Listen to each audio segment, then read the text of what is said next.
So the Ottoman Empire, may Allah reward them, did an amazing job in establishing Islam. However, it wasn't just this. Many of us already know about this. We know that they conquered Constantinople. But as I said, there's much that we don't know. For example, many of us aren't aware of the time that Muhammad al-Fatih, rahimahullah, fought against Dracula. You've heard of Dracula before? When I say Dracula, you're probably thinking of a vampire. And you're saying, yeah, Musa, you're telling me that Muhammad al-Fatih fought a vampire?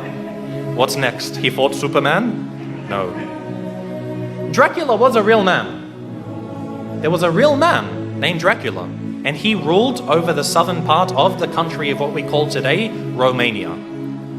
Now, Muhammad al-Fatih, rahimahullah, as he began to advance into Eastern Europe, for example, Bosnia, Serbia, Hungary, all of these lands, the people of Wallachia, of southern Romania, they wanted to fight against the Ottomans. However, they were very weak, and so they had to make a peace deal with him. So as part of this peace deal, Muhammad al-Fatih, rahimahullah, he said to the ruler, he said, you have to send me 2 of your sons, and we will send them to Istanbul to be educated. So he sent his 2 sons. One was named Vlad, and one was named Radu. Now Vlad is the one who we know as Dracula, because the word Dracula, it means son of Dracul, which was the name of his father. Dracul, it means shaitan, it means a devil. So he's the son of shaitan, and this is actually quite relevant. It's rather fitting when you hear about this man. What happened was, they went to Constantinople, they studied about Islam, and his brother actually became Muslim. So the brother of Dracula, Radu, became a Muslim. He memorized the Quran, he studied so much, and even Dracula studied the Quran even though he wasn't a Muslim. He spoke Arabic, he spoke Persian, he spoke Turkish, and of course Romanian and other languages. And later on, he was sent back to his country, Radu remained, and he became the ruler of his country. Because the Ottomans realized they can't send a Muslim to rule over the country because they're Christians. They wanted to send Vlad, Dracula, so that they could get him there and then defeat him in a war, and they would rule the country. However, Dracula, he decided that he wasn't going to do what the Sultan wanted. The Sultan sent him 2 emissaries, 2 people to come speak with him, and they said to him, you must pay us the jizya. Now that you're the ruler of the country, you have to pay us jizya. And so Dracula, he said to them, if you want to step inside of my court, you have to take off your turban. And so they said, no, we won't remove it for you. We're not going to remove it for a kafir.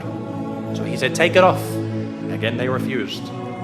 So he told someone to come with some very big nails and hammers, and he said, if they refuse to remove it for me, then they will never remove it again. And he commanded that their turbans be nailed into their heads. And of course, this in effect killed them. So this was an act of war. Dracula had decided that he wanted to go to war with the Islamic State. And so Muhammad al-Fatih, rahimahullah, he sent a massive army to go fight against them. But Dracula, because of his tactics and the fact that he knew the Ottomans very well, he was able to defeat them on some occasions. Now what he did is what really makes him stand out as being an absolute devil. Dracula, what he did is when they would kill a person, or sometimes they wouldn't even kill him, they would capture them, he did something which is called impaling. Now, if you haven't heard of impaling, it's a pretty gruesome thing to start to describe. What they would do is they would get a very, very big stick. They'd make it sharp at one end, they would insert it through your backsides, pass it through your body until it comes out of your mouth.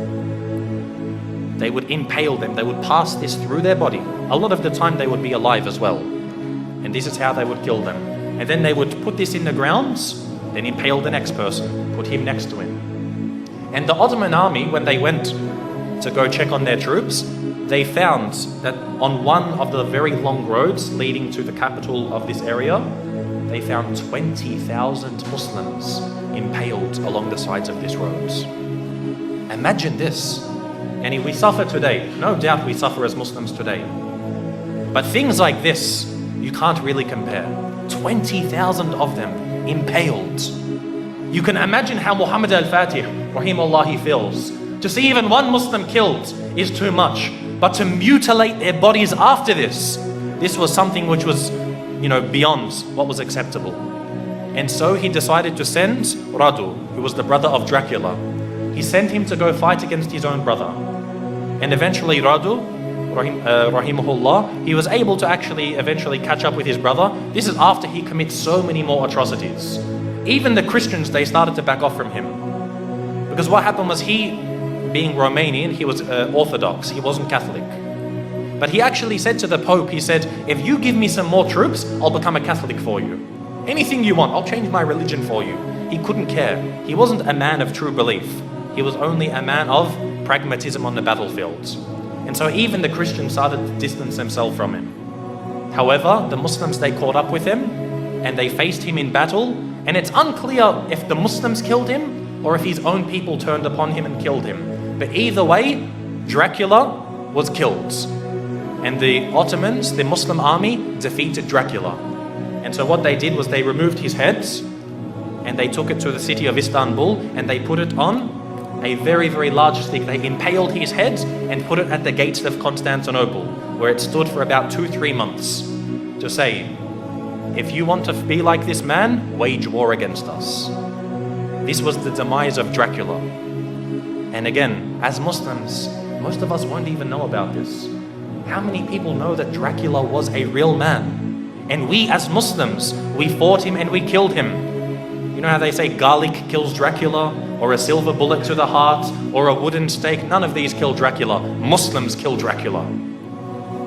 So anyone who wants to follow the way of Dracula, they will face the same wrath from the Muslim Ummah.